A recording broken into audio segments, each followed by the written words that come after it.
Howdy folks, Darren Ray Fonso here, and we're talking about the Green Party and my progressive below left. I've reached out for their help, and even the socialists want, and none of them want to get honest about how state single payer is Republican incrementalism, and help our injured workers fight for some minimum federal standards the same way they scream for a minimum federal wage. So anyways, what I want to show here is how members of the Green Party across this nation are censoring injured workers as we ask to have our issue put on the table with Medicare for all and any single payer plans you folks got going. It's really egregious that the Green Party and our revolution and the whole Washington folks can't get honest about a war on America's injured workers and the need for minimum federal standards that Senator Sanders even told us that we need. We have people flying his flag behind their head,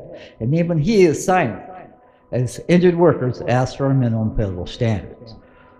This is just a quick video to show that even the Green Party will censor others online from getting our voices heard. And I want to make one more point, that it doesn't matter if you're Republican, Democrat, Green Party, Socialist Party, wherever you're from. If you're silencing others online from getting the truth told because you don't like a fuck you or you don't like the word whore, I'm sorry. I believe in free speech, and I believe I have the freedom to call my lawmakers and candidates to tell them, fuck you, you're a biz whore. I feel that is my right as a citizen to do that, and I'm going to continue to do so. And when the Green Party members can't stand up and speak up for the injured workers of America, then you aren't for the workers. And Kashmir Sawant needs to speak up. Our Democrat lawmakers like Representative Rick Larson need to speak up. And Jason Call for Congress, who runs as a Green Party member and as our revolution candidate 2 or 3 different times. This will be like the 3rd time against Rick Larson. And he says he's running to get the issues put on the table even though he knows he won't win. Well, then why can't you stand up and fight for the minimum federal standards for America's injured workers? Yes, censored. Cornel West and Jill Stein being censored by the Green Party, and the people at the local level, on the state level Green Party, do not want to help America's injured workers. All of you are just like the Democrats and the Republicans, all in bed with the state bizman, and none of you want to get honest, and you will intently censor others, and that's what's frustrating.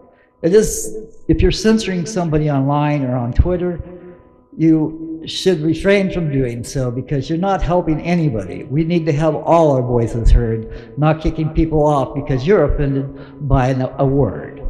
Have a good day. Injured workers excluded, single payers flaw, state single payer healthcare plans, Republican incrementalism and exclusion of injured workers being excluded from both state single payer plans and federal Medicare for all bills. Introduction. State single-payer healthcare plans have been a topic of significant debate in the United States, with proponents arguing for universal healthcare coverage and opponents expressing concerns over the potential consequences. This report aims to highlight 2 key aspects. First, how state single-payer plans can be viewed as a form of Republican incrementalism, and second, the issue of injured workers being excluded from both state single-payer plans and Medicare for all bills. State single-payer healthcare plans as Republican incrementalism.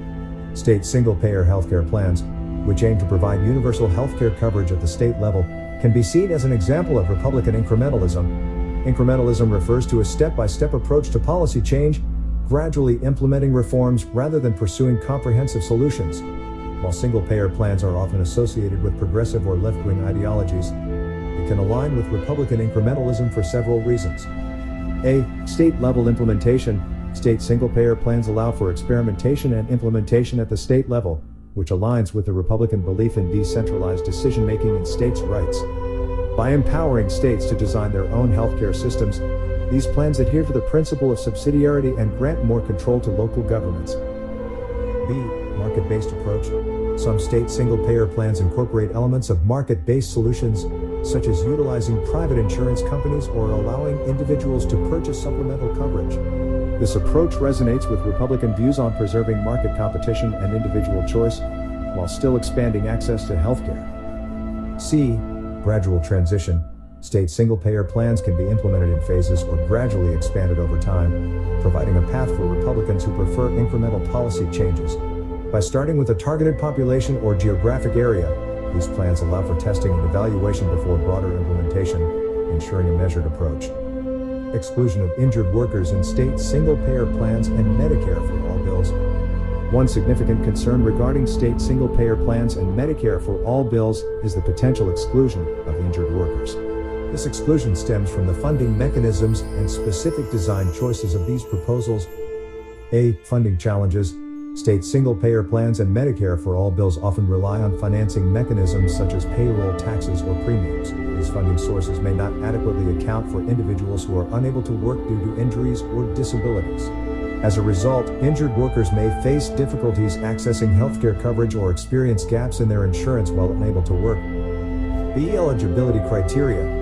Single-payer plans and Medicare for all bills typically define eligibility based on residency or citizenship rather than employment status. This criterion may inadvertently exclude injured workers who are unable to meet the work requirements due to their condition. The focus on universal coverage often overlooks the specific needs of this vulnerable population.